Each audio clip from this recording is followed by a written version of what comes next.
Hey friends, tonight we're diving into a topic that's as shocking as it is: academic medieval sexuality. Yes, you heard that right. We're going back nearly 1,000 years to explore what people actually thought, feared, and did when it came to sex. Forget what you think you know. The popular image of the Middle Ages, a time of total repression of pious monks and prudish villagers, is only half the story. Behind cloister walls and castle gates, there was a far more complicated reality, shaped by doctrine, desire, punishment, and power. In the 11th century, sex wasn't just a private act, it was a moral battleground.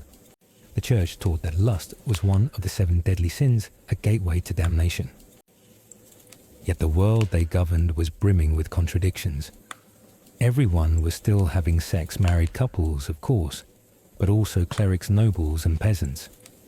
Some of them, even within the very monasteries that championed chastity, church leaders preached abstinence from the pulpit while profiting from the very acts they condemned. In cities like Paris, London, and Cologne, brothels were not only tolerated but regulated. They were taxed, inspected, and at times even endorsed. Bishop Richard of London, for example, was infamous for condemning lust in fiery sermons, all while benefiting financially from levies imposed on the city's red light district. The idea was simple: better to contain sin than to unleash it uncontrolled. Marriage was a religious contract, but it was rarely romantic. It was about property, inheritance, and bloodlines. Sex within marriage was permitted, but tightly controlled.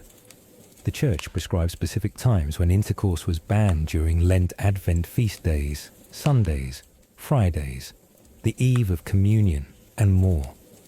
It wasn't just about morality, it was about control. A couple's sex life was under surveillance from the pulpit. Even positions mattered.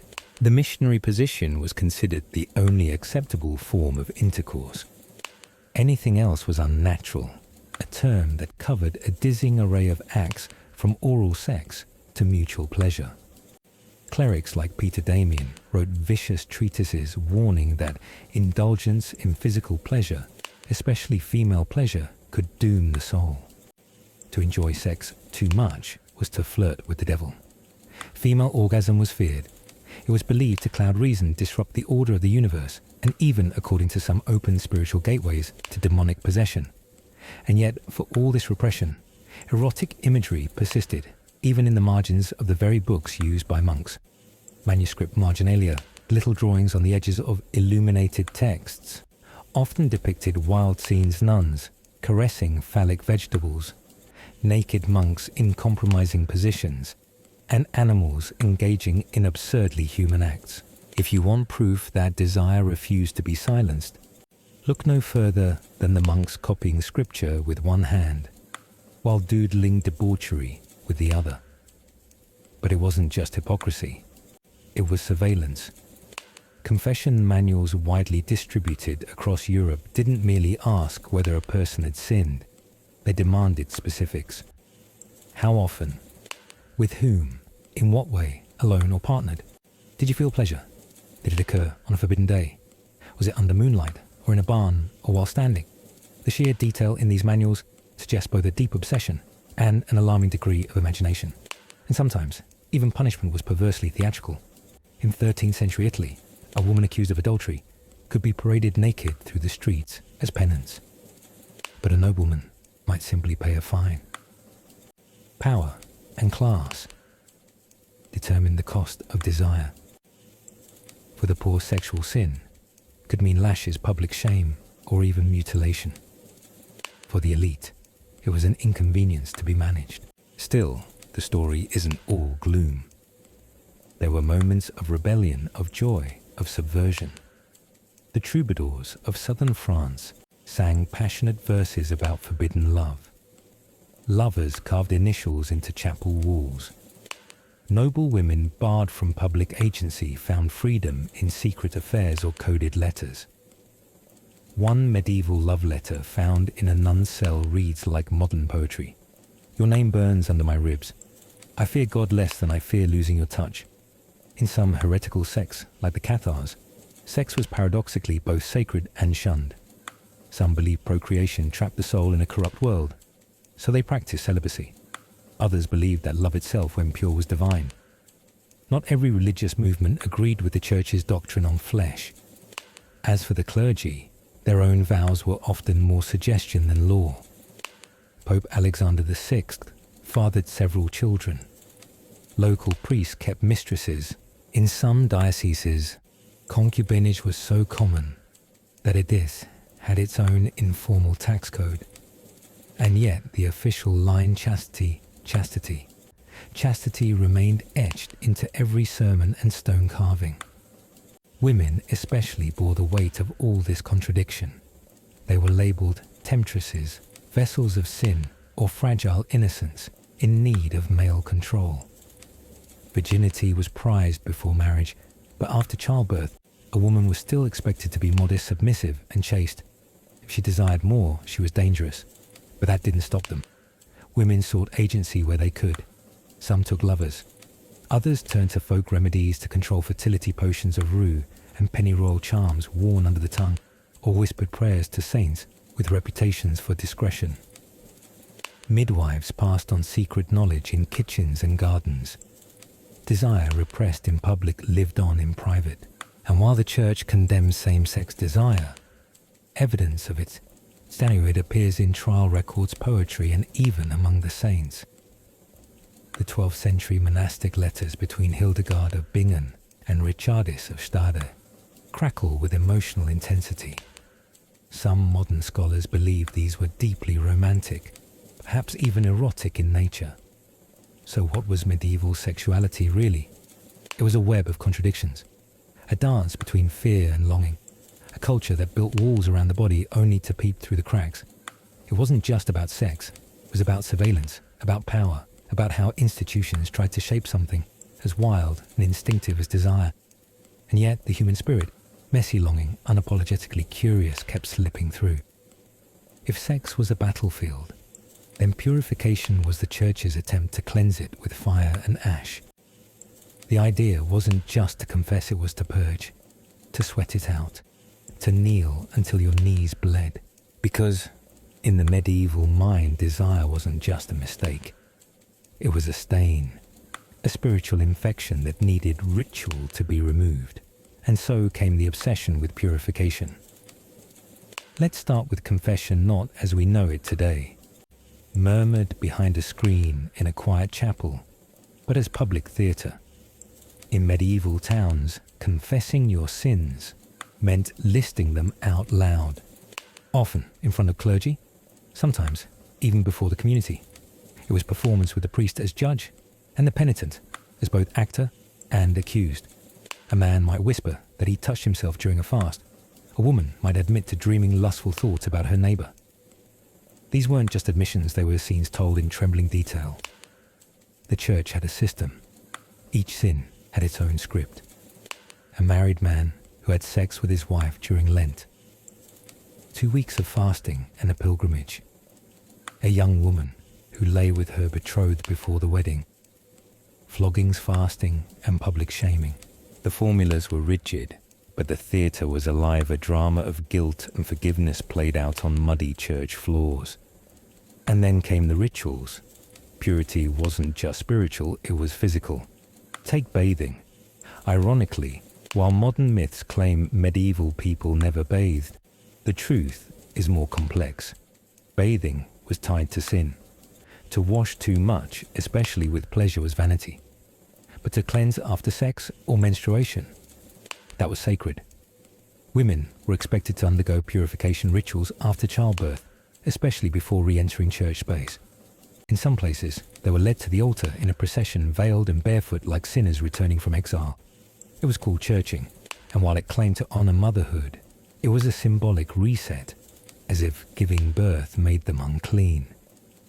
Even water had hierarchy. Holy water was used to banish temptation sprinkled on beds, clothing, and sometimes even genitals. Monks were known to carry vials of it in their robes. Some sprinkled it every night before sleep, warding off nocturnal emissions, which were considered evidence of spiritual weakness. If a man awoke with damp sheets, He wasn't just embarrassed, he was guilty. The devil had found a crack in his discipline, and if water failed, fire remained. Flagellation, the act of whipping oneself, became a common form of purification. It was especially popular during outbreaks of plague or when apocalyptic fears gripped the land. People believed the end was near and the body had to be scourged clean. Bands of flagellants roamed the countryside chanting hymns and beating their backs until flesh tore open. Blood was redemption. Pain was proof. And in that raw exposure, the naked back, the communal rhythm, the ecstasy of suffering there, was something eerily sensual. But not all rituals were so dramatic. In monasteries, purification was daily. Monks followed the rule of Saint Benedict, which prescribed when to sleep, when to rise, when to speak, and when to be silent. Desire had to be strangled with routine, meals were bland, conversations were limited, eye contact discouraged. And yet, despite all these efforts, temptation lingered in dreams, in glances, in the smell of another monk's robes drying in the sun. Sometimes temptation came in the form of visions. There are records of holy women mystics like Marjorie Kemper who wrote of sensual encounters with Christ. Their prayers blurred into longing. Their tears were called tears of sweetness. Some theologians condemned this as delusion. Others embraced it as proof of divine intimacy. But read between the lines and you'll find something startling. Their spirituality was erotic. They spoke of Christ as lover, as bridegroom, as the one who touched their soul and body with fire. And for those whose desires did not fit the church's molds, for those who loved their own gender, or who refused to marry, or who sought pleasure without permission, purification took darker forms. Inquisition trials often centered around sexual accusations. Heresy wasn't just theological, it was bodily. Were you too free, too joyful, too uninhibited in your speech or dress? Then you were suspect. A woman who danced in the forest, who whispered to other women who refused to marry, might be called a witch, and cleansing a witch meant torture. In one infamous 14th century case, a midwife in Savoy was accused not just of heresy, but of perverting women from their natural roles. The language was coded, but the fear was clear. She gave women knowledge about their bodies, their pleasure, their power. She was burned alive in the town square. Her ashes were seen as purifying, not for her, but for the community. That's a twist in these rituals. They weren't just for the sinner, they were for the audience. A public punishment was a moral reset for everyone watching. See what happens to the lustful. See what happens to the proud. Pain wasn't private, it was shared. Shame was contagious. And forgiveness, it was rationed. And yet, even in the most brutal rituals, you can see the cracks. The laughter in the crowd when the bishop slips. The whispered jokes in confession lines. The shared glance between two young women in church kneeling beside their parents, reciting penance but dreaming of escape. The desire never died, just wore new masks. So while the medieval world preached purity, it also built rituals that revealed its deepest contradictions. That punishment could be pleasurable. That confession could be seductive. And that even in the act of cleansing, something always remained stained. In medieval art, sex didn't vanish. It just morphed into symbols, metaphors, creatures with strange smiles and even stranger anatomy. The church walls that preached abstinence were often the same ones adorned with carvings of naked figures, grotesque animals, and phallic plants sprouting from trees. To understand the sexual imagination of the Middle Ages, you have to learn to read the code, and the code was everywhere. Let's begin with the margins literally. In illuminated manuscripts, monks labored for months to decorate the borders of holy texts. These margins became playgrounds. They're tucked between the prayers and psalms. You might find rabbits jousting with snails' men, with heads coming out of their butts, or naked figures doing things no monk would ever dare say aloud. These images weren't accidents. They were deliberate. Some were warnings, some were jokes, some were both. There's one recurring image that stuns modern viewers: a phallus with wings. Sometimes it's flying through the air. Sometimes it's attacking a nun. Sometimes it's just hovering. Historians debate its meaning, but the themes are consistent. Temptation, shame, fascination. The flying phallus isn't erotic in the way we think of eroticism. It's ridiculous, absurd, but it's also charged with power. It mocks, it teases. It exposes a truth people thought about sex all the time, even while copying scripture. Then there's the image of women with beards.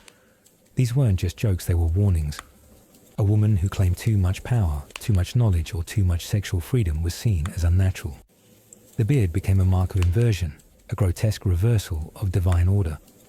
In some texts, women who lusted too much were cursed with facial hair. But in others, especially stories of cross-dressing saints, the beard became a symbol of spiritual strength. Saint Wilgefortis, for example, was a legendary princess who grew a beard to avoid marriage. Her father crucified her. Centuries later, peasants prayed to her for protection, especially abused women. That's the paradox. The same symbols used to shame could also become icons of resistance. Medieval bestiaries books that catalogued animals both real and mythical were obsessed with sexual behavior. The weasel was said to conceive through its mouth. The hyena could change sex at will. The barnacle goose supposedly grew from driftwood. These stories blurred lines between biology and morality. Creatures who defied sexual norms were either cursed or revered, often both. The natural world became a mirror for human anxiety. Even gardens weren't safe. In tapestries and paintings, the walled garden, the hortus conclusus, symbolized virginity, but inside those walls, birds mated. Fountains spurted. Trees twisted around each other in silent embrace. A lady would pick fruit from a tree while a man watched from behind a hedge. The symbolism wasn't subtle. The garden was a body. The fruit was desire. And the watcher always temptation. Churches themselves contained these tensions. Gargoyles shaped like squatting women exposing themselves. Columns carved with lovers. Priests preached chastity under ceilings painted with the fall of man Adam and Eve, naked reaching for fruit with trembling hands. The message was constant. Sin is beautiful. Sin is fatal. But also, look at it. Because medieval art didn't censor sex, it refracted it. Through humor, through fear, through symbolism. Sometimes the imagery was moralizing, but sometimes it was just mischievous. Take the story of the nun and the gardener, a common folk motif. A nun sneaks into the garden at night seeking solitude. She meets the gardener, and their hands meet over a rosebush. The next morning, the convent finds the roses blooming red for the first time in decades. On the surface, it's a miracle story. But in villages where this tale was told, the meaning was clear. Nature blesses love, even forbidden love. Even the Virgin Mary, the ultimate symbol of purity, was surrounded by erotic symbolism. Lilies, doves, enclosed gardens. Her immaculate conception was often painted with rays of light entering her womb, imagery disturbingly close to sexual penetration, softened only by divine light. It wasn't meant to be crude, but it was deeply physical. In a world where flesh was always close to sin, even the holy had to pass through the body. And that's the truth medieval art forces us to confront. Sex wasn't hidden. It was encoded, rewritten, twisted into shape by hands afraid to say the word, but still obsessed with the idea. The Middle Ages were not prudish. They were performative. Publicly ashamed, privately fascinated. They turned desire into monsters, into saints, into vines that curled along the margins of sacred books. And in those margins we find the real story. Not the one approved by bishops, but the one whispered by bored scribes, painted by daydreaming novices, and carried in the minds of countless viewers who knew exactly what they were looking at and smiled. In medieval Europe, sexuality wasn't just about what people did. It was about who they were allowed to be. Roles were defined with iron clarity. Men penetrated, women submitted. But reality, as always, slipped between the lines.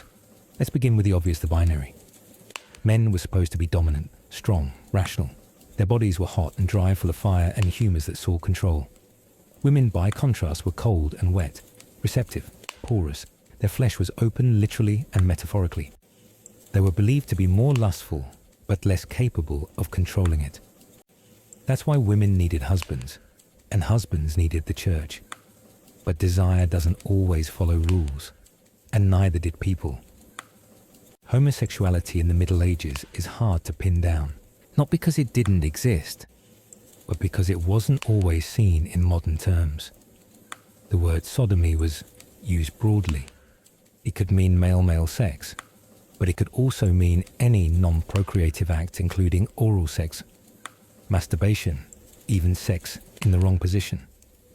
It was less about identity and more about deviation. Still, medieval courts prosecuted men for same-sex acts. Punishments varied: exile, fines, castration, death. But prosecution required proof, and proof was rare.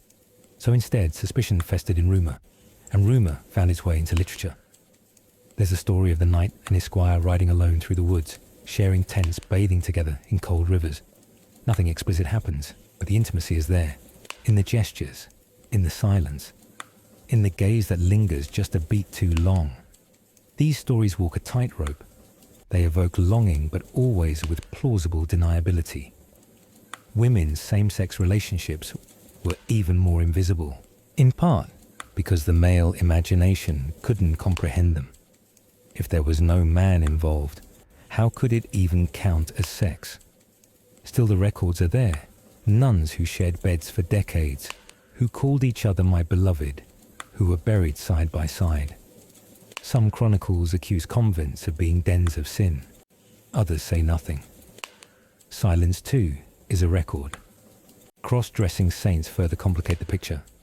Saint Marina, Saint Theodora, Saint Hildegun.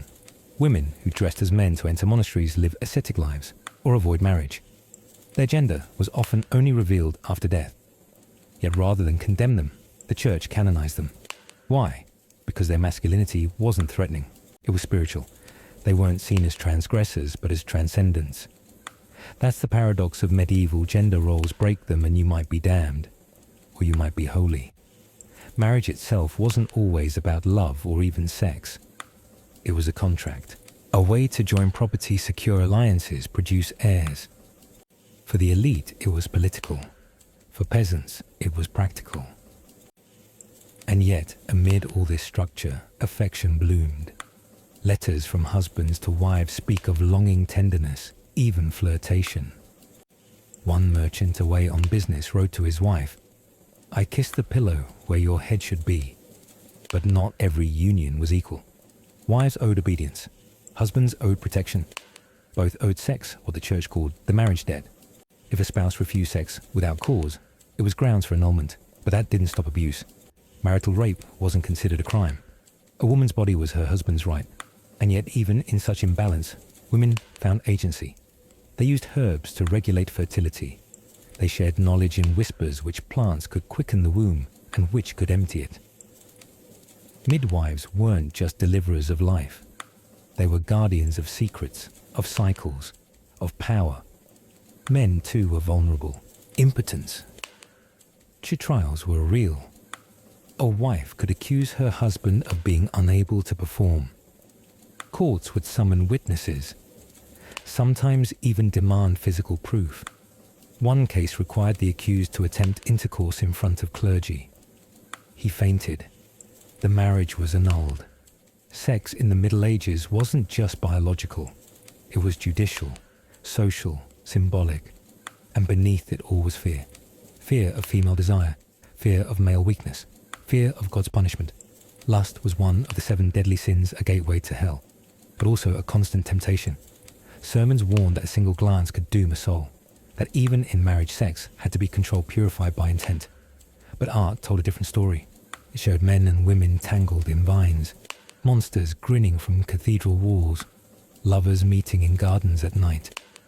The official line was chastity, but the unofficial world was rich with longing. Even execution records contain clues. One woman was burned for bewitching a married man into sin. The trial notes describe her beauty, her voice, her eyes like lake water after rain. The account reads more like a poem than a punishment. Even in death she seduced, because no matter how tightly the church tried to bind the body, the human heart and its desires always found a way through. In the medieval world, punishment wasn't just about justice, it was about performance. Shame, spectacle, and fear were part of the system, and nowhere was that more visible than in how sex was policed. Adultery, for example, wasn't just a private betrayal, it was a social rupture. It threatened inheritance lines, property rights, and male honor. In some regions, a man who caught his wife in the act could legally kill her and her lover on the spot. Others demanded public penance. The woman paraded through the streets in nothing but a shift hair-loose face, unpainted, stripped of dignity as a warning to others. But the punishment wasn't always so violent. Sometimes it was absurd. In parts of Germany, if a woman accused her husband of impotence, the couple could be summoned before a council. The man had to prove his virility in court literally. If he failed, the marriage was annulled. If he succeeded, the woman was shamed for false accusation. In one case from the 13th century, a man was forced to demonstrate his potency with a surrogate in front of clerics and officials. The records say he succeeded, but the trauma left him celibate for life. Elsewhere, disputes over infidelity were resolved through trial by combat, but not the kind you might imagine. In one strange tradition, a woman was allowed a rock-filled sock. The man had to fight with one arm tied behind his back, standing waist-deep in a hole. If she won, he was guilty. If he won, her accusations were lies. Brutal justice, but also theatre. Then there were chastity belts, more myth than fact, but rooted in real fear. The idea that women needed to be locked up, controlled, and made physically inaccessible. Most of these devices come from later periods, or were created as curiosities. But the mindset that was very real. Virginity too was a dangerous obsession. For noble families, a daughter's virginity was a financial asset. Proof of purity ensured a good marriage. Sometimes before the wedding night, midwives were brought in to inspect the bride. Hymens were misunderstood, and the pressure was immense. If no blood appeared after consummation, the girl could be accused of deception. In some places, blood-stained sheets had to be displayed like a receipt of virtue. The consequences of failing that test were severe. Girls were returned to their families in disgrace. Some were beaten, others quietly sent to convents. A few vanished entirely. Men weren't spared either. In England, there are records of men punished for fornication by being made to walk through town, carrying a heavy stone, a symbol of their burden of sin. In France, a man caught in an affair might have his head shaved, his body painted in tar, then rolled in feathers. Public ridicule was the goal. The body became a billboard of shame. But punishment wasn't always imposed by the church or state. Sometimes it came from the community. In rural villages, charivari was common. A kind of mock parade. If someone married too soon after a spouse's death, or if a couple was suspected of inappropriate behavior, neighbors would gather outside their home banging pots, shouting insults, staging crude reenactments. It was noisy, humiliating, and entirely grassroots. A medieval cancel culture. And yet, not all was cruelty. Some punishments were ritualized, symbolic, even satirical.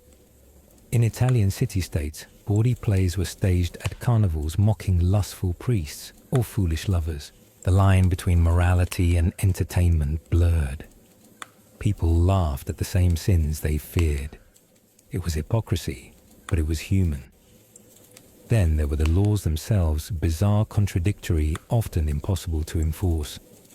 In 14th century London, a woman could be arrested for being a prostitute if she wore her belt too low, or if she painted her face too brightly. But proving prostitution required witnesses, so instead many were fined simply for walking alone after dark. In some towns, sex on holy days, which included over 180 days a year, was a punishable offence. That left fewer than half the days for lawful intercourse.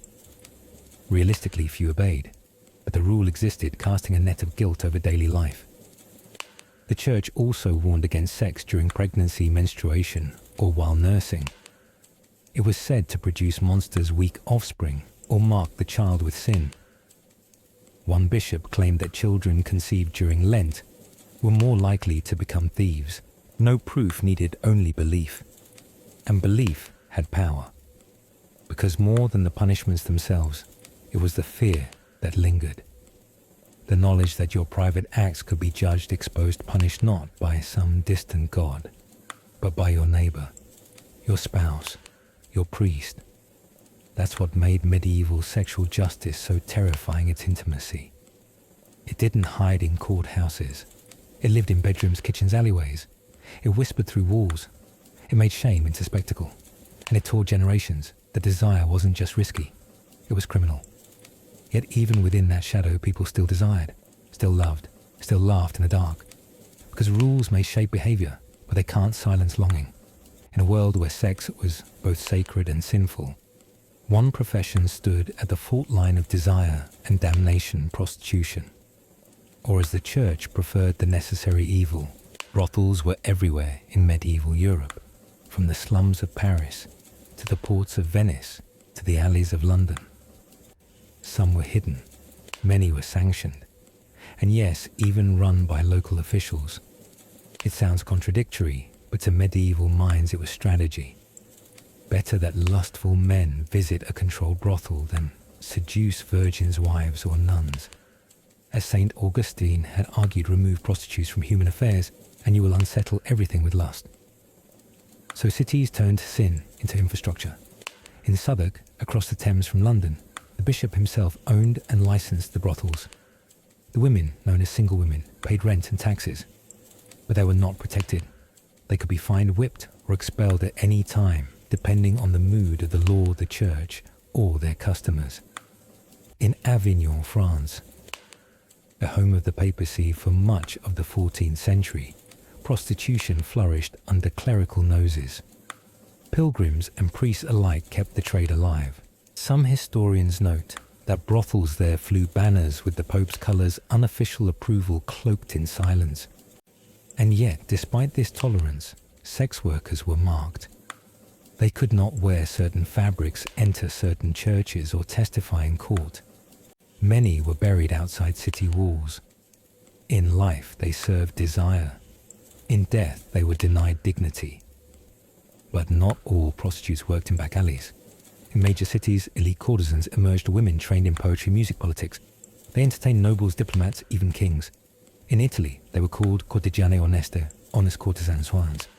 Their bodies were part of the transaction, but their minds were often more valuable. Some dictated fashion, others influenced policy. Tullia d'Aragona, a famous 16th century courtesan, wrote philosophical dialogues on love. Veronica Franco published poems that rivaled any male poet of her time. These women used the only power society gave them, then stretched it beyond the limits. In the East, similar figures existed in the Islamic and Byzantine worlds. Singers, dancers, companions occupying a space between artist and object. In China and Japan, geisha and yiji carried centuries of tradition. In India, Devadasi served temples both as dancers and concubines. They blurred lines between worship and pleasure, art and survival, but across cultures a cruel pattern repeated. Sex workers were necessary, visible and disposable. The same society that consumed their bodies denied them safety. They were blamed for disease, shamed in sermons, accused of witchcraft. In times of plague, they were often the first to be scapegoated. In times of war, the first to be used and forgotten. And yet they endured, because beneath the moral panic there was demand. Real, persistent, hypocritical demand. Men who cursed them by day returned by night. Priests who preached chastity paid for silence. Kings who claimed divine rule kept secret lists. This duality shaped medieval life. A culture that built cathedrals to the Virgin Mary also built red light districts 2 blocks away. But not all women in sexual service were there by choice. In many cases, poverty left no option. Widows, orphans, women cast out after assault or pregnancy. They drifted to the margins where brothels offered food and shelter, if not dignity. Some were tricked, others sold. A few were born into it. One chilling truth: some brothels raised girls from childhood to serve. Their futures decided before they understood the trade. They were kept illiterate, docile, pliant. Their names erased, replaced with nicknames or numbers. Even worse, trafficking wasn't rare. Merchants and soldiers transported women across borders. Some towns became hubs not by accident, but by design. In Lübeck, Germany, the town council wrote rules for how foreign prostitutes could be managed. In Barcelona, brothel profits helped fund city infrastructure. In Prague, magistrates allocated zones for sex workers close enough for use, far enough for denial. This wasn't fringe behavior, it was policy. And yet the women persisted. They built networks of mutual aid. They watched each other's backs. Some became madams wielding power within their confined world. Others fell in love, left the trade-raised families. A few vanished into cloisters, their sins washed away by silence. But the stain society put on them never truly faded. Centuries later, archives list them by first name only, or cruel nicknames. Agnes the Red, Mira the Wet, Isabel the Lame. Their stories reduced to footnotes, their humanity left behind. And still they mattered, because without them, the story of medieval sexuality is incomplete. They reveal not just the hunger of the time, but its hypocrisy, its fragility, its desperation. They stood at the edge of every sermon, every law, every marriage contract, a reminder that no matter how tightly society tried to control sex desire, always found a way, even if it had to pay for it. If you walk through the crumbling cathedrals of medieval Europe, you might be startled. Alongside stone angels and saints, you'll find creatures with gaping mouths, twisted bodies, sometimes enormous genitalia. Some flash their vulvas. Others carry exaggerated phalluses slung over their shoulders like weapons. One grotesque carved above a church doorway in Ireland displays her wide-open legs and stares at you unflinching. Her name, Sheila na gig. For centuries, art historians argued over what these figures meant. Were they warnings against lust, symbols of fertility, leftover pagan icons, or as some now believe, subversive protests carved in plain sight? What's certain is this: the Middle Ages weren't as prudish as we imagine. Sex was everywhere, not just in bedrooms and brothels, but in art, architecture, and humour. Monks doodled genitalia in the margins of holy texts. One English manuscript from the 1300s shows a knight dueling a snail, while a monkey exposes himself on the next page. These weren't accidents. They were expressions of a culture where the sacred and the profane lived side by side, and nowhere was this more bizarre than in the realm of visual symbolism. Take the phallus tree, a recurring image in marginal art, and tapestries, a tree bearing not fruit, but erect penises. Women gather around with baskets, joyfully harvesting. In one Italian fresco, a nun holds a penis as if it were a holy relic. These weren't erotic in the modern sense. They were absurd, grotesque, hilarious, meant to provoke laughter, shock, and maybe reflection. They played with boundaries, between holy and unholy, between male and female, between what was said and what was hidden.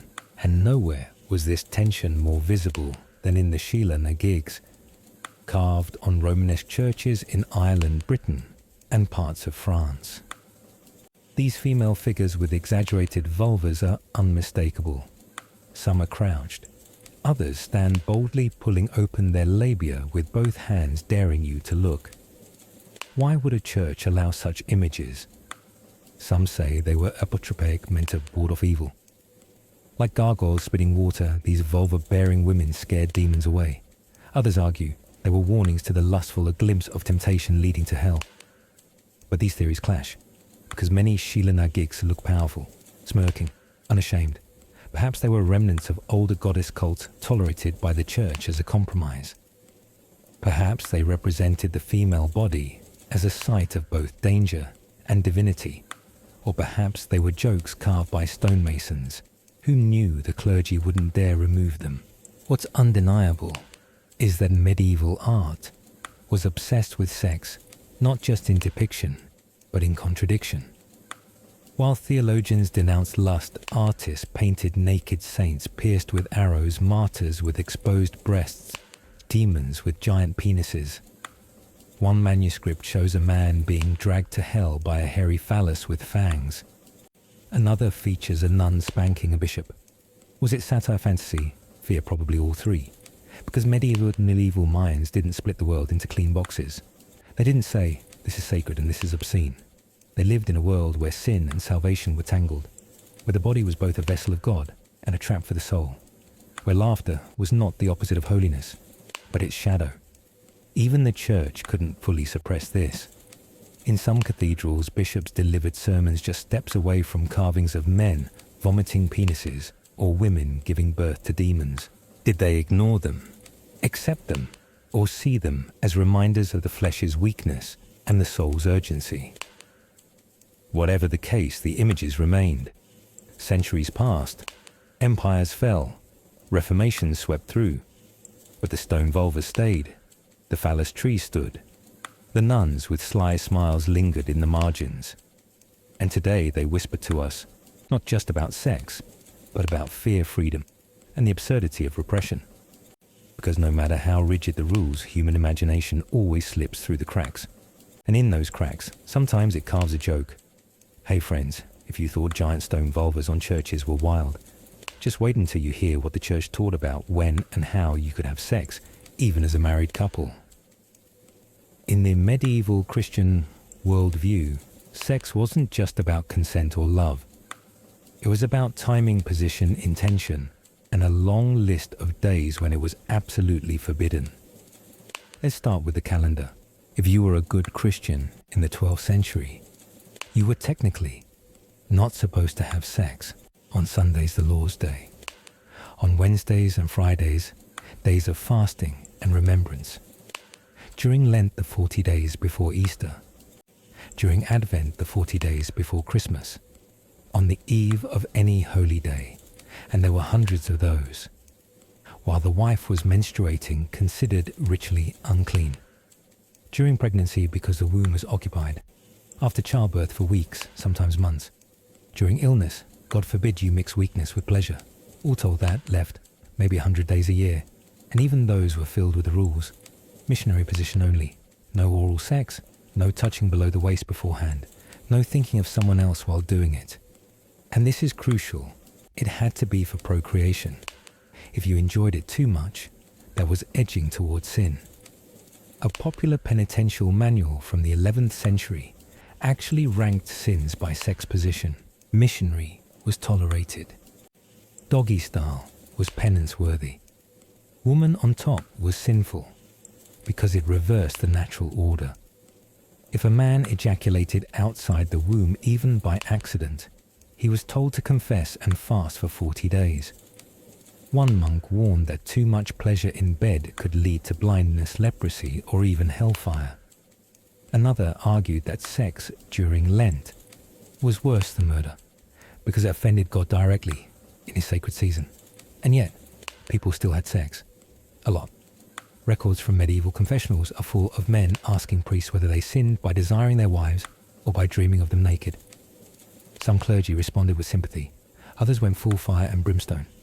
One bishop in France instructed priests to ask teenage boys if they had experienced nocturnal emissions, wet dreams, and to give penance accordingly.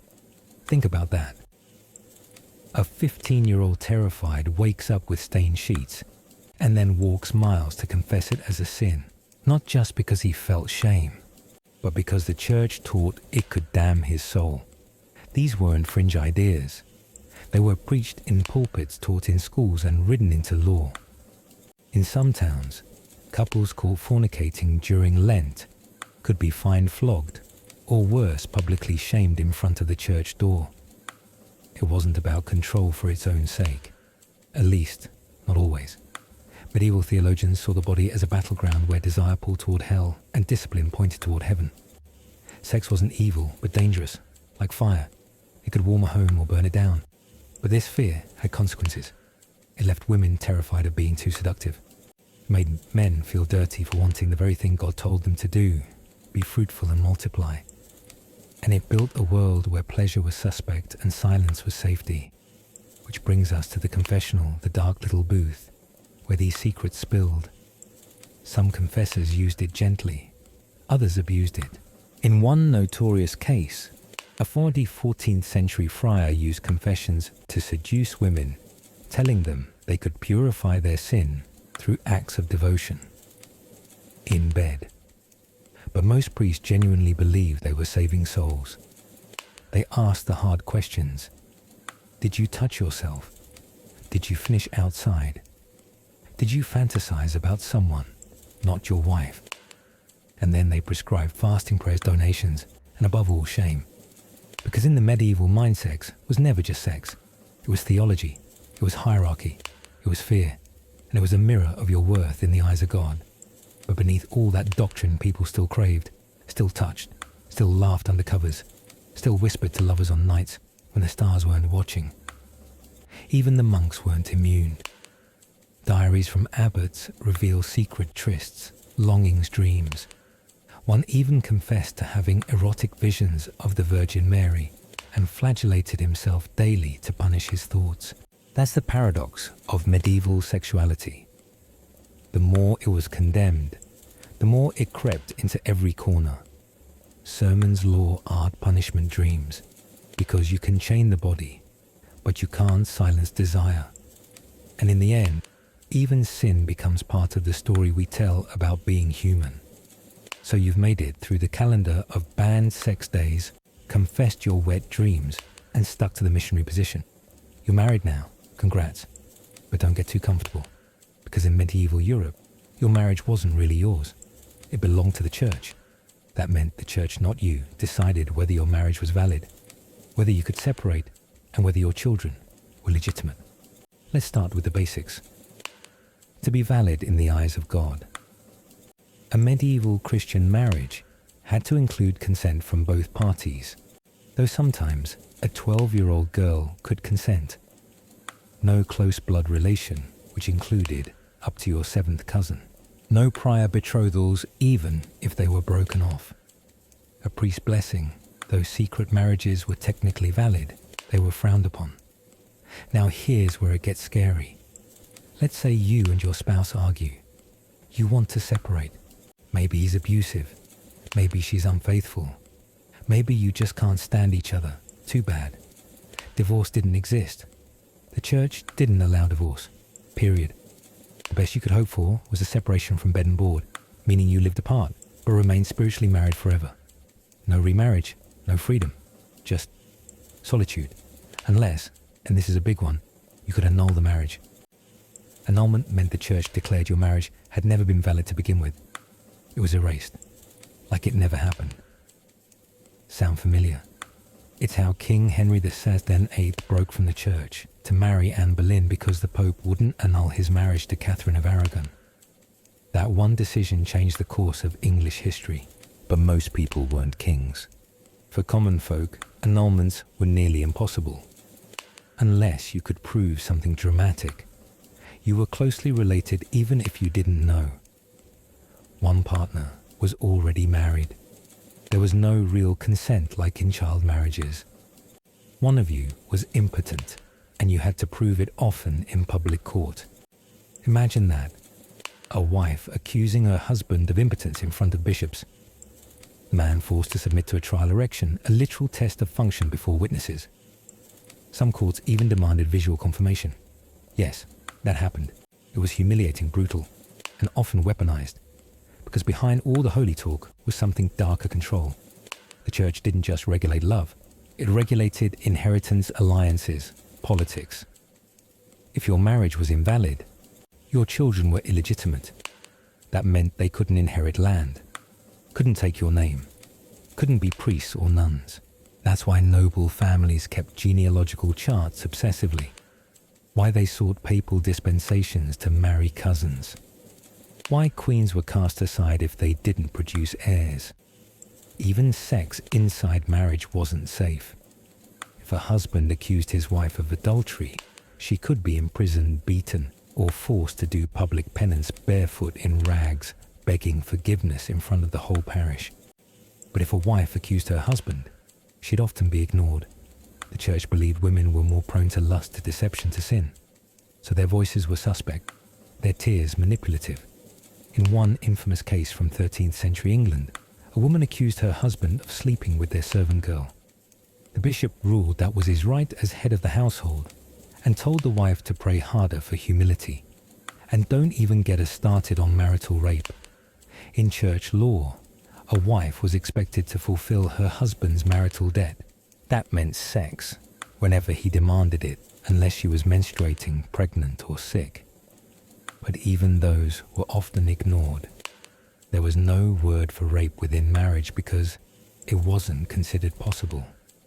If you were married, your consent was permanent. Even the concept of love in marriage was suspect. The church feared romantic love lust dressed up in poetry, as one monk called it. They preferred marriages arranged by families sealed for alliance, not passion. Courtly love, all those stories of knights and ladies, was meant to happen outside of marriage. Forbidden, tormented, chaste in theory, dangerous in practice. But real people still fell in love, still defied rules, still eloped secretly, but risked excommunication to be together. And when they got caught, the church had punishments ready: public floggings, heavy penance, exclusion from communion, or worst of all, damnation. Because in the eyes of the church, a disordered marriage wasn't just a personal tragedy. It was an offense against God's divine order. And that order demanded silent submission and control. Let's talk about what happened if you loved the wrong person in medieval Europe. Wrong, according to the church, didn't just mean adultery, or lust, or even sex outside of marriage. It meant loving someone of your own gender. Because in the eyes of the church and later the law, there wasn't love. It was sodomy, and it was a crime against God. First, let's be clear. Same-sex attraction has always existed, in every era, in every society. Medieval Europe was no different. There were men who loved men, women who shared lives, monks and nuns who wrote secret letters full of longing. Even kings with male lovers. But as the church grew in power, tolerance died. By the 12th century, homosexuality wasn't just a sin, it was heresy.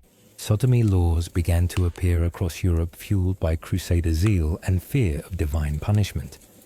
Cities like Florence, Paris, and London created secret courts to investigate and punish unnatural acts. The penalties, brutal.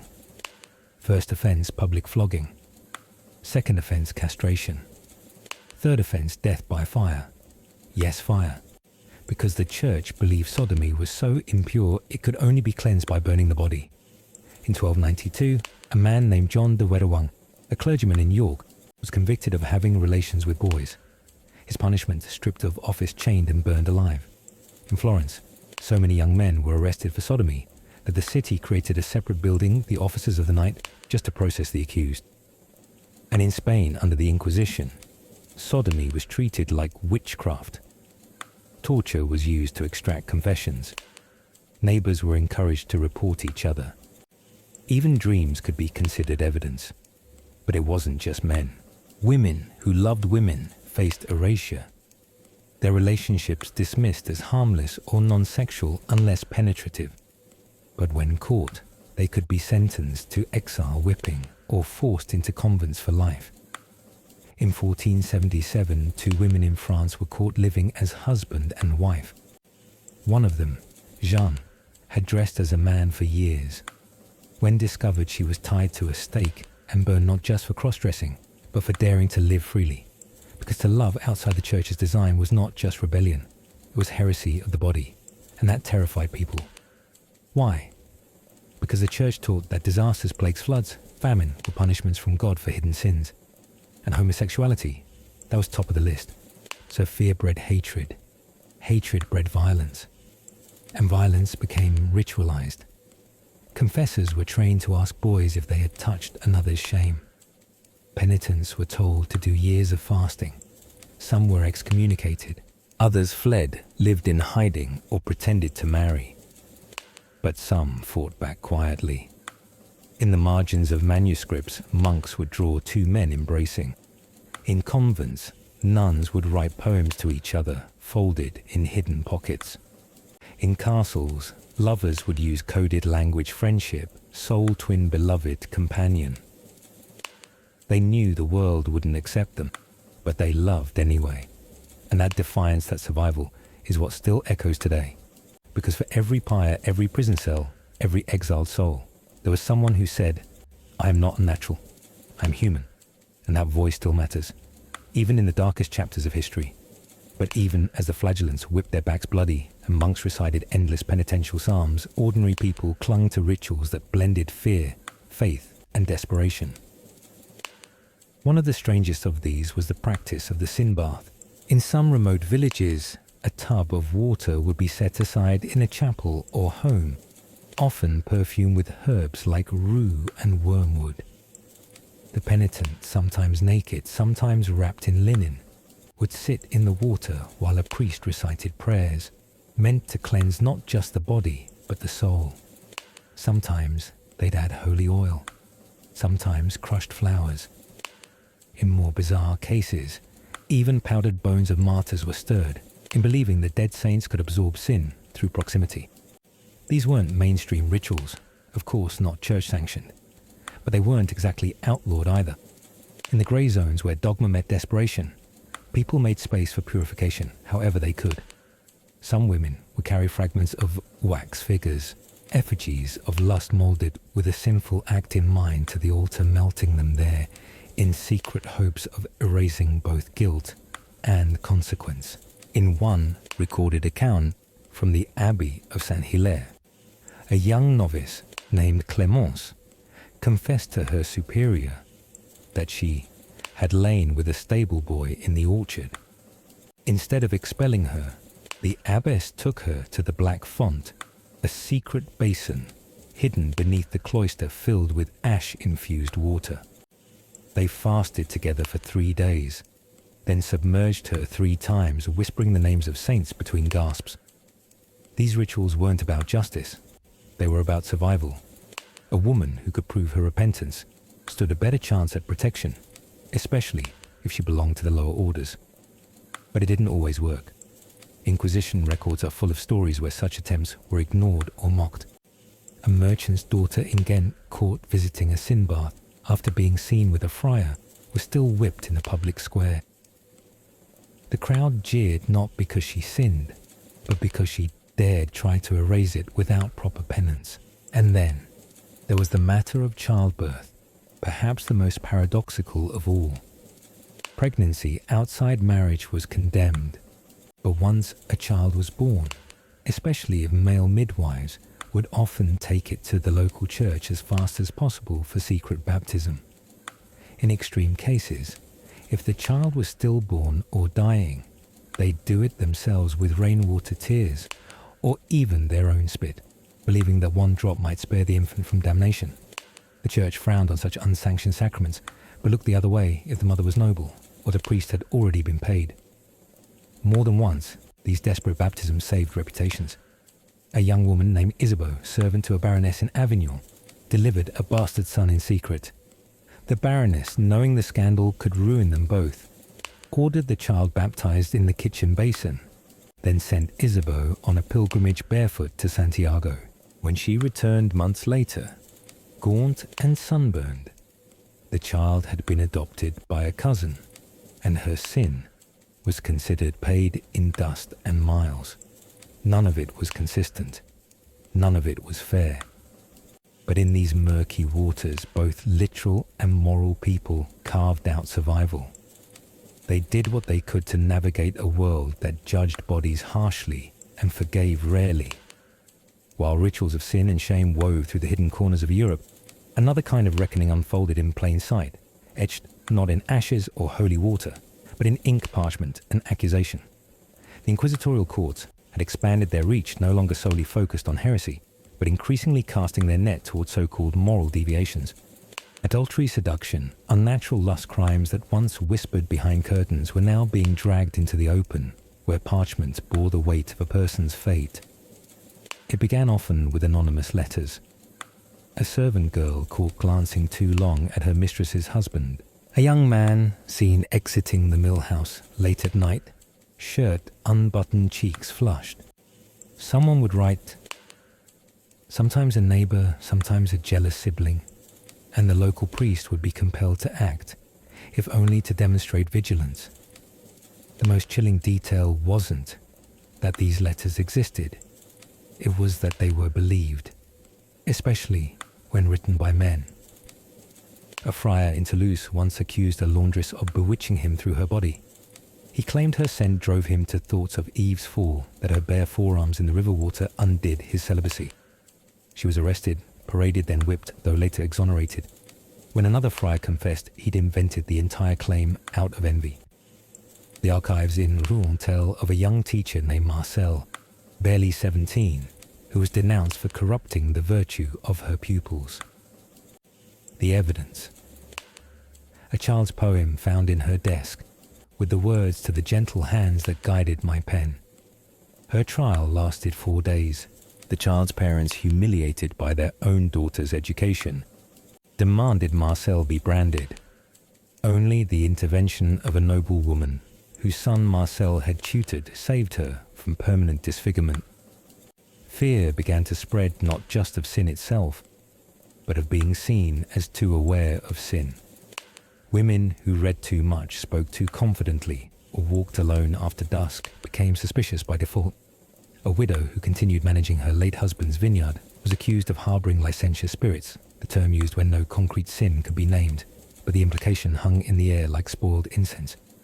And yet, amid the terror, some resisted, quietly, sometimes foolishly. A baker's wife in Lyon began sewing tiny phrases into the lining of her skirts. My body is not your sermon, one read. Another shame belongs to those who wield it. She sold her loaves with these garments tucked beneath, whispering her rebellion one stitch at a time. She was caught eventually, yes, but not before 22 women had joined her, forming a quiet ring of defiance they called Les Silencieuses. Others resisted through art music or the written word.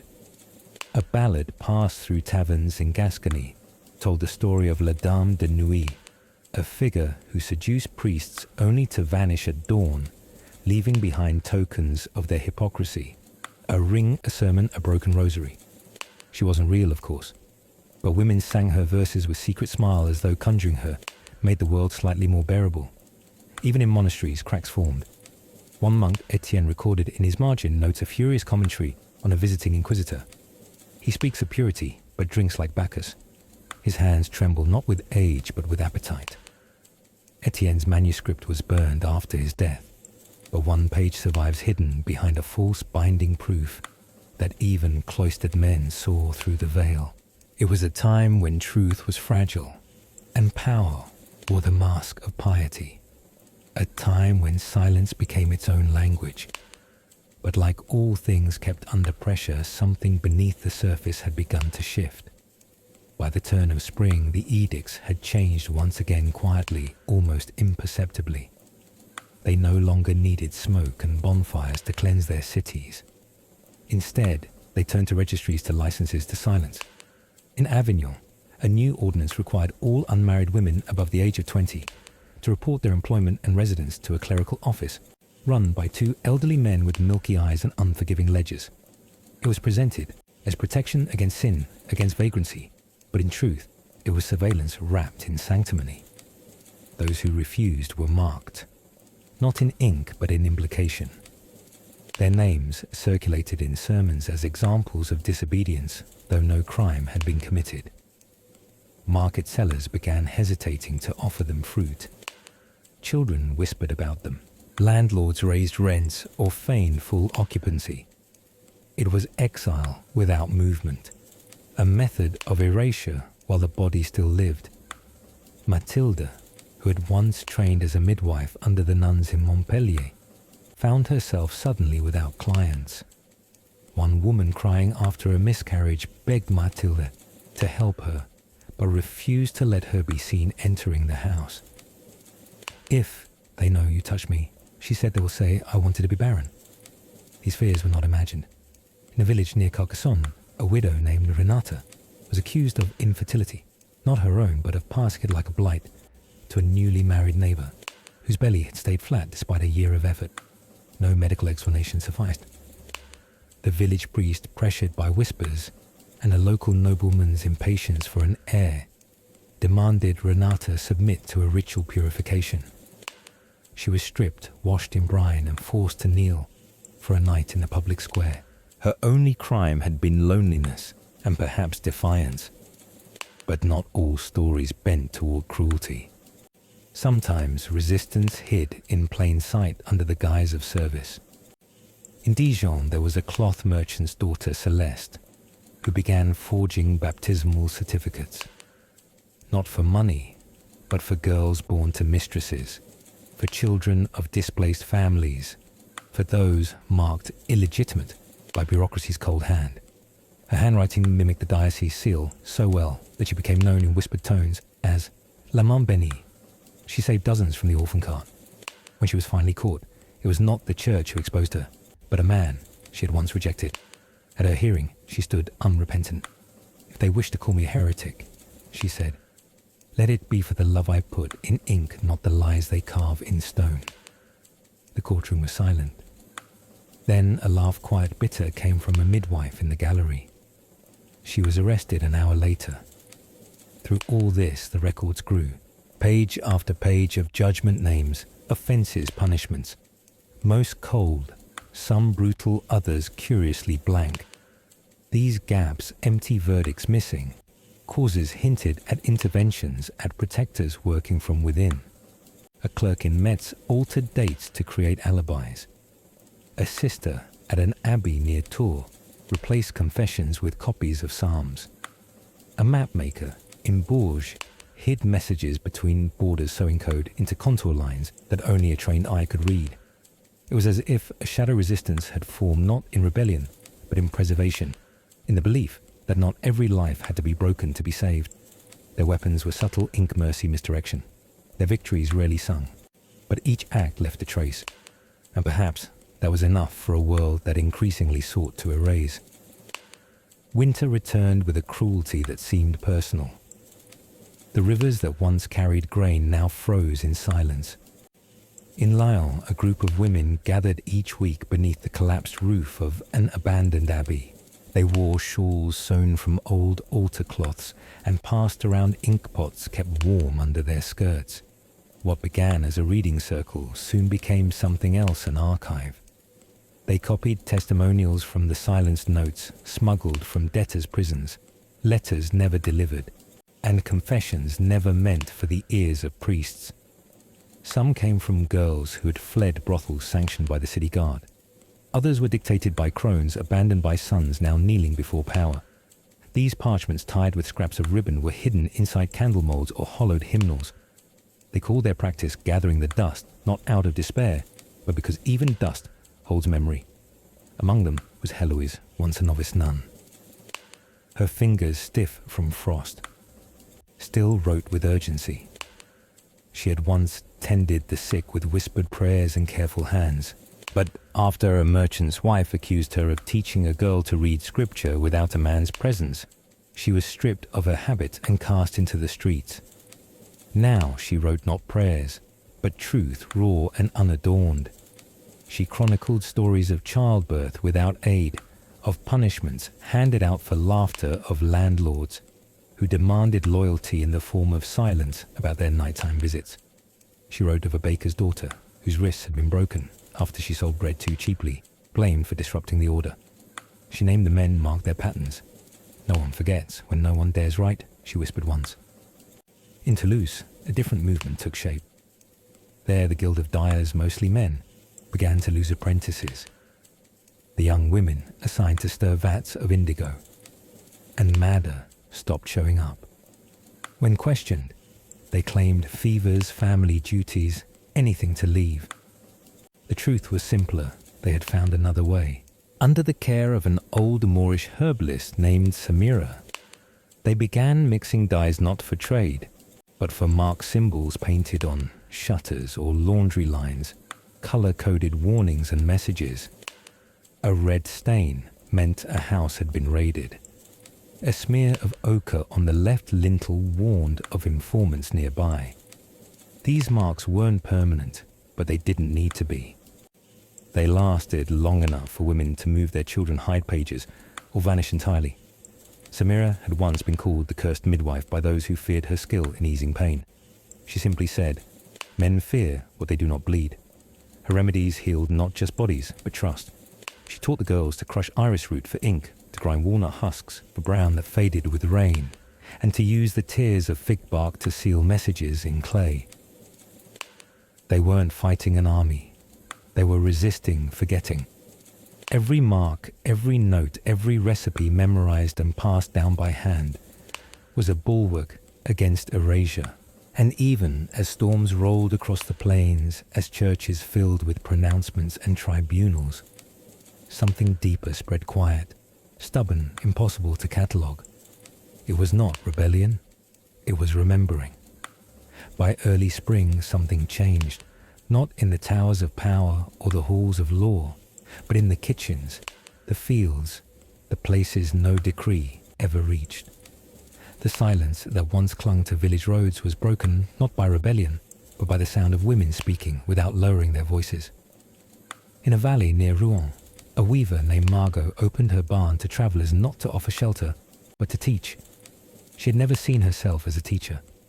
Her hands were worn from years of pulling thread taut, her voice hoarse from breathing in wool dust.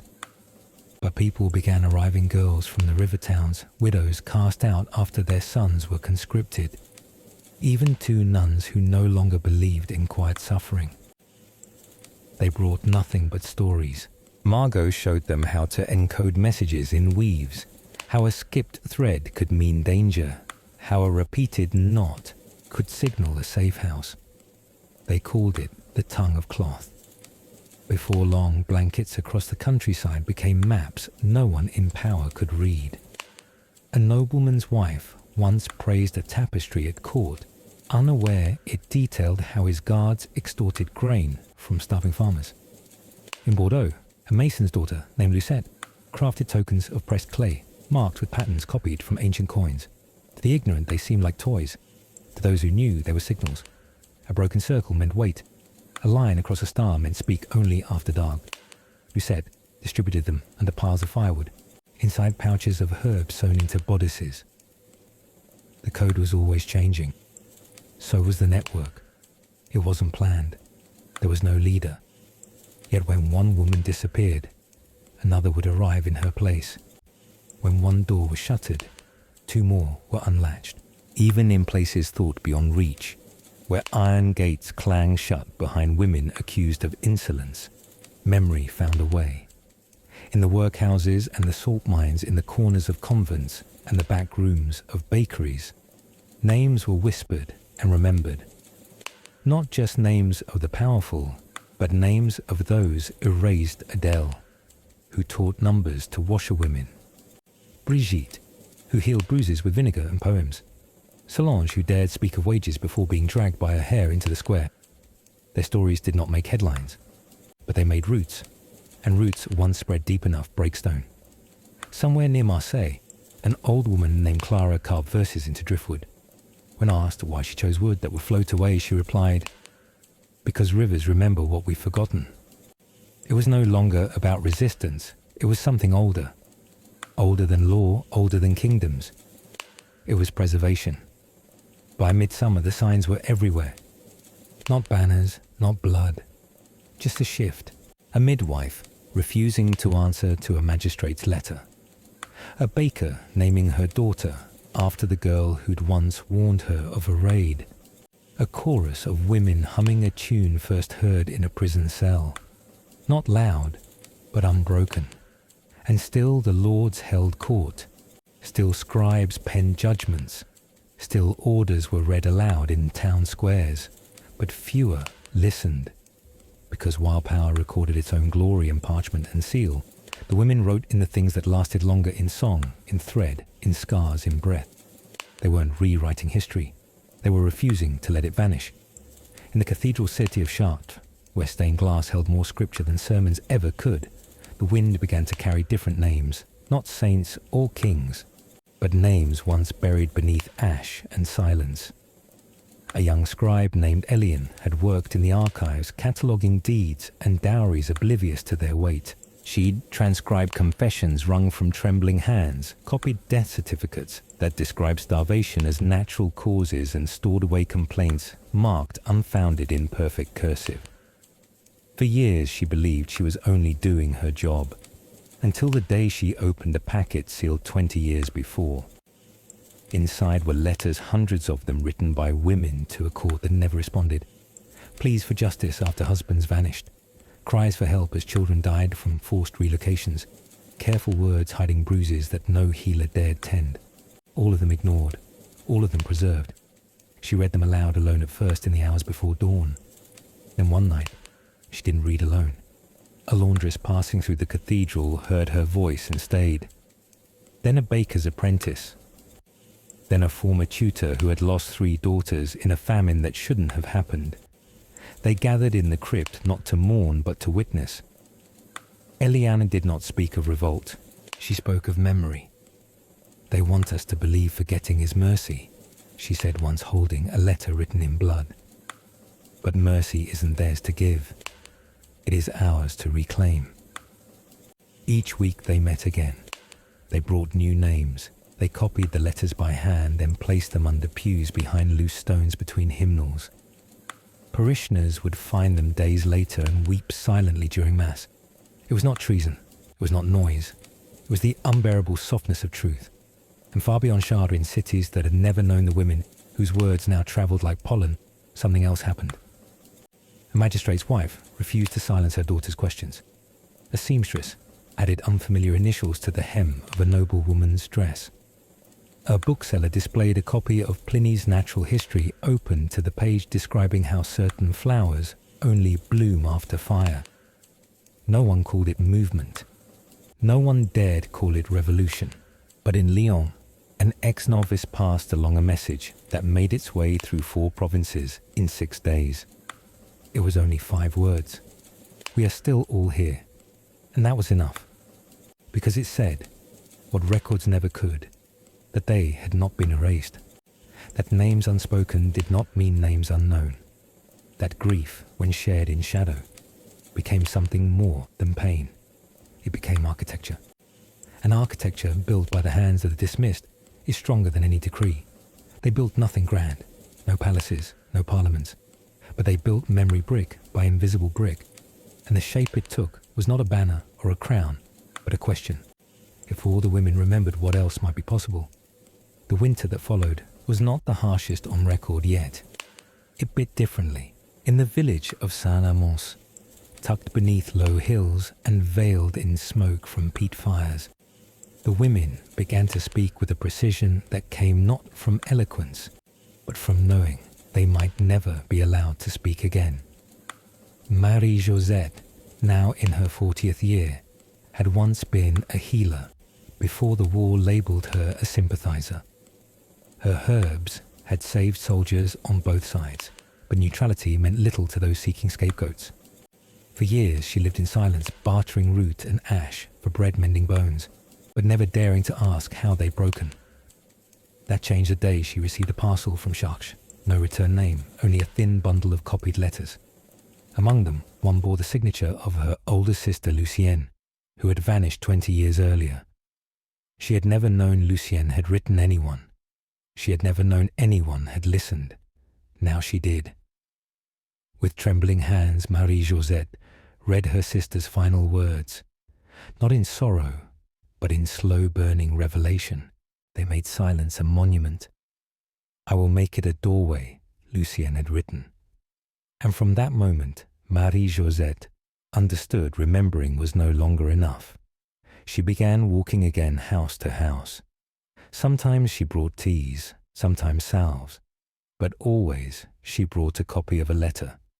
She did not tell people to fight. She did not preach. She only asked one question. Did you ever write one like this? And most women did. Old women whose hands still shook when they touched door frames. Young girls who found letters in their mothers' sewing boxes. Widows who kept a single page under their mattress unread for decades. They began collecting them, not to publish, but to protect, They called themselves La Linée, not an order, not a church, not a political cell. Just a line of memory of women, of those who had written, and those who still could. They hid letters in flour sacks under floorboards, behind false walls, in wine cellars. They copied them in longhand by candlelight, coded the margins with flower names, tucked meanings into patterns of lace. But they were not archivists.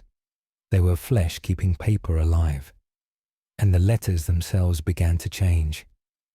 No longer just confessions or grief, they became declarations. Declarations that there had been two wars, the one men fought in trenches, and the one women fought in kitchens, in bedrooms, in birthing rooms, in courtrooms, where they were never invited. Declarations that the bruises had not faded just because time had passed.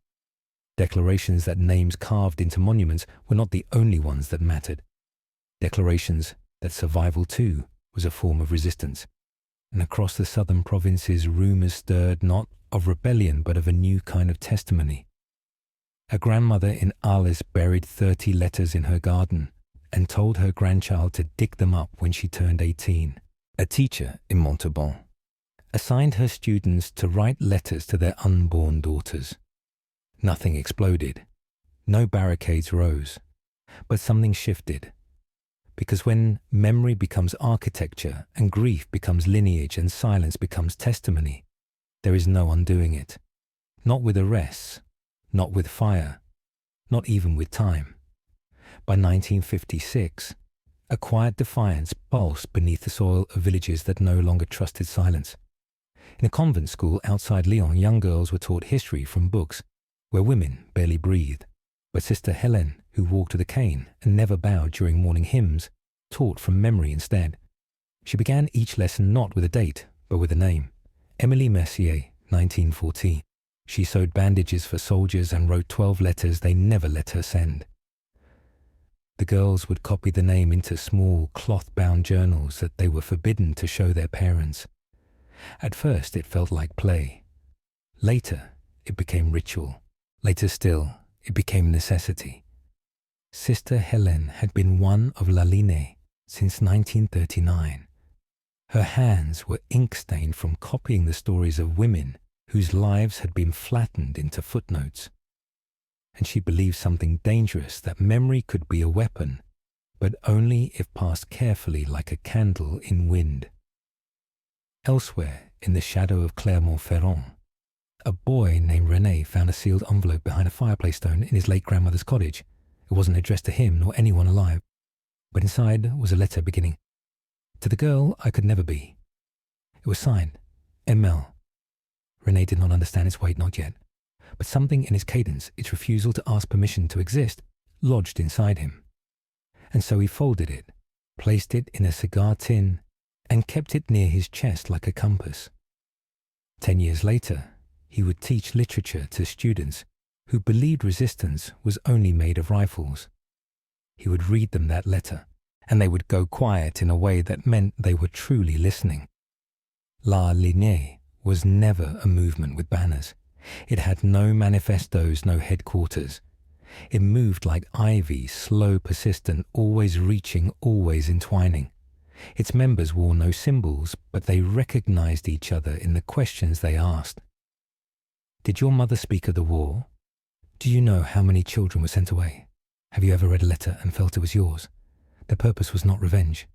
Their purpose was to build something no one else could destroy. By 1961, over 300 copies of letters had been hidden inside Bibles, baked into loaves, embroidered into altar cloths. Each was different. Some were angry, some poetic, some just lists of names, midwives, sisters, servants gone. And in the attic of a small farmhouse near Dijon, Marie-Josette, older, now slower, sat beside her granddaughter and whispered each story as if passing down a family recipe. "These are not tragedies," she said. "They are blueprints." What for, the girl asked. For staying alive in a world that keeps forgetting we were here. By the early 1970s, the line had grown quiet again, not from disappearance but from deepening. The world outside changed with slogans and marches, neon signs and new wars. But in kitchens and back rooms across France, the women of La Lignée kept writing not for public consumption, but for the private, almost sacred act of remembering.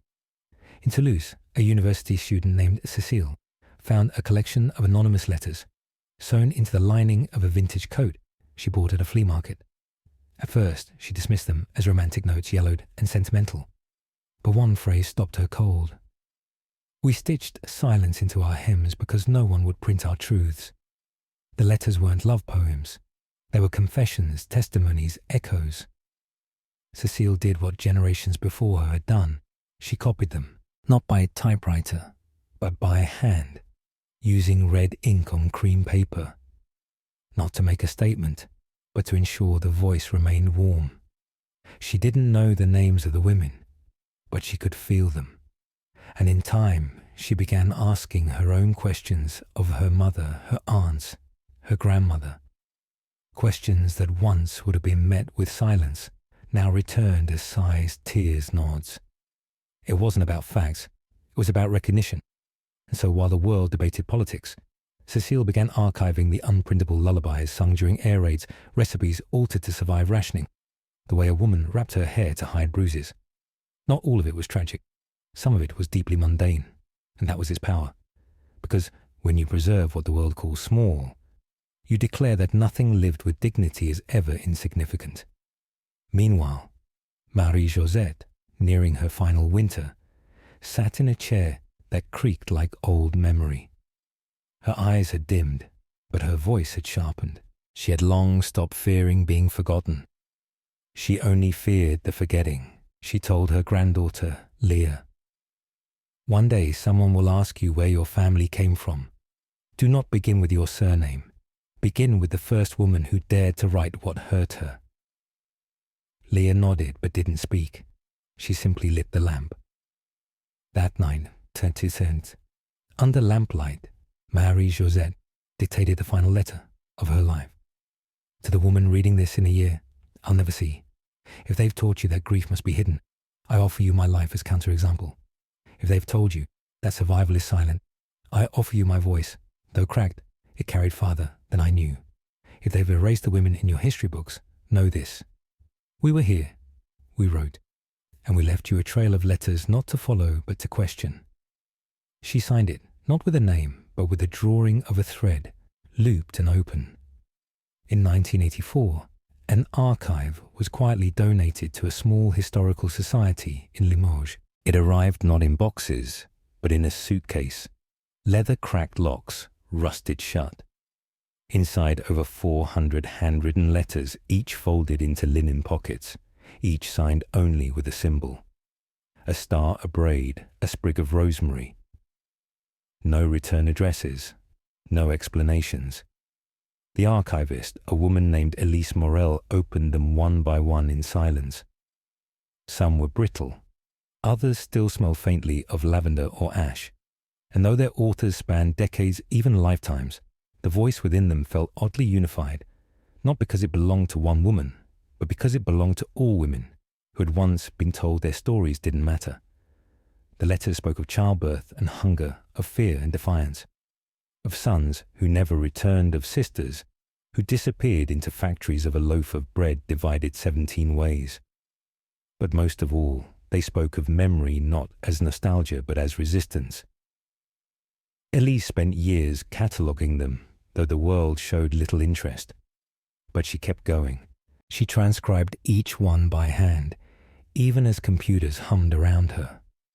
She whispered the words as she wrote, as if summoning the women back to the room. In time, a few researchers came quiet curious. One was a young playwright, another a sculptor, a third was a mother searching for something she could not name.